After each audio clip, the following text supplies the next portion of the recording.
এর মাধ্যমে পুরো সমাজ ব্যবস্থাকে মধ্যযুগীয় অন্ধকারে ঠেলে দেওয়ার প্রচেষ্টা বলে প্রতীয়মান।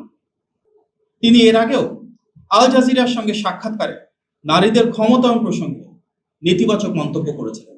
আজকে আমরা অত্যন্ত বিস্ময়ের সাথে লক্ষ্য করেছি যে বাংলাদেশ জামাত ইসলামের আমির ডক্টর শফিকুর রহমান তার ভেরিফাইড এক্স সাবেক টুইটার হ্যান্ডেল থেকে নারীদের উদ্দেশ্যে যে নোংরা, জঘন্য ও অবমাননাকর ভাষা ব্যবহার করেছেন বলে দেশব্যাপী আলোচনা চলছে, সেটি সঠিক হলে এর মাধ্যমে পুরো সমাজ ব্যবস্থাকে মধ্যযুগীয় অন্ধকারে ঠেলে দেওয়ার প্রচেষ্টা বলে প্রতীয়মান।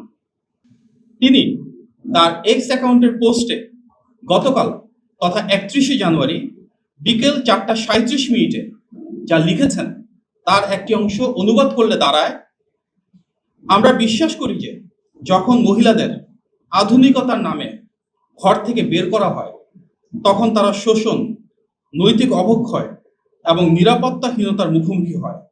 এটি অন্য কোনো রূপে পতিতাবৃত্তির মতোই। উল্লেখ্য যে তিনি এর আগেও আল জাজিরার সঙ্গে সাক্ষাৎকারে নারীদের ক্ষমতায়ন প্রসঙ্গে নেতিবাচক মন্তব্য করেছিলেন। এটি যদি সত্যি একটি রাজনৈতিক দলের বিশ্বাস হয়ে থাকে তবে এটি আমাদের জন্য অত্যন্ত দুঃখজনক। প্রিয় সাংবাদিক ভাই ও বোনেরা, জামাতের আমিরের এই পোস্ট দেওয়া এবং অ্যাকাউন্ট হ্যাক হয়ে যাওয়ার যে দাবি করা হয়েছে সঙ্গত কারণেই তার প্রেক্ষিতে প্রশ্ন উঠে যে নারী বিদ্বেষী একটি পোস্টের প্রায় 9 ঘন্টা পর দেশব্যাপী তুমুল সমালোচনার মুখে রাত 1টার দিকে আইডি হ্যাকের দাবি কতটা যৌক্তিক। আমরা সবাই জানি কোনো গুরুত্বপূর্ণ বা ভেরিফাইড অ্যাকাউন্ট হ্যাক হলে প্রথম ও প্রধান দায়িত্ব হলো দ্রুততম সময়ে জনগণকে অবহিত করা, মিডিয়াকে অবহিত করা, যেন কোনো বিভ্রান্তি না ছড়ায় এবং যেন সবাই সতর্ক থাকতে পারে।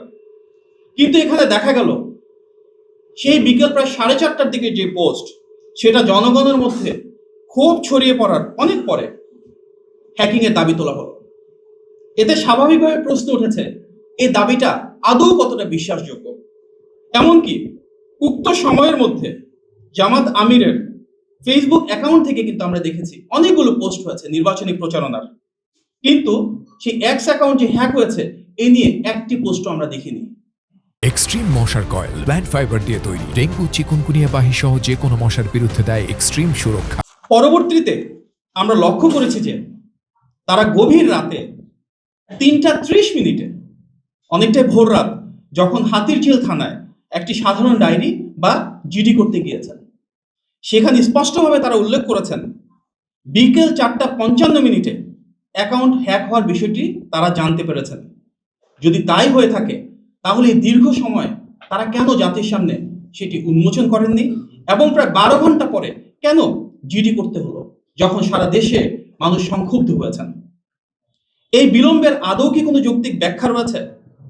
তাছাড়া হ্যাক হওয়ার ঘোষণা দেওয়ার কিছুক্ষণের মধ্যেই সে অ্যাকাউন্ট ফিরে পাওয়ার দাবিটাই বা কতটা বিশ্বাসযোগ্য? এই প্রশ্নগুলো জনমনে ঘুরছে। মানুষ এই প্রশ্নগুলোর উত্তর যৌক্তিকভাবে জানতে চান।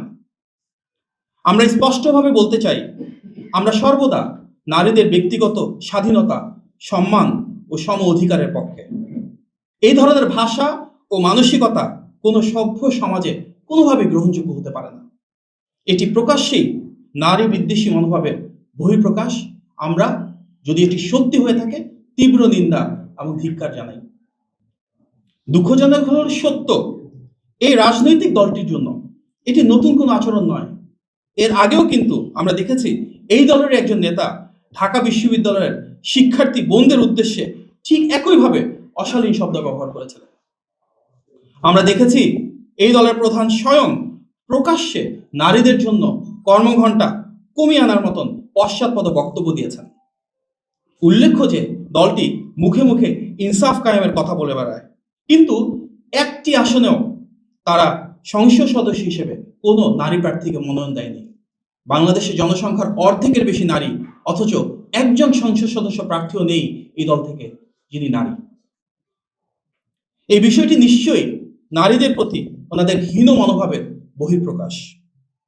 সেই দলের একজন সদস্যই কিছুদিন আগে টক শোতে বলেছেন, নারীদের সংসদে যাওয়া যেন ট্রফির মতো, তাচ্ছিল্যের মতো নাকি একটা বক্তব্য ওনারা দিচ্ছেন।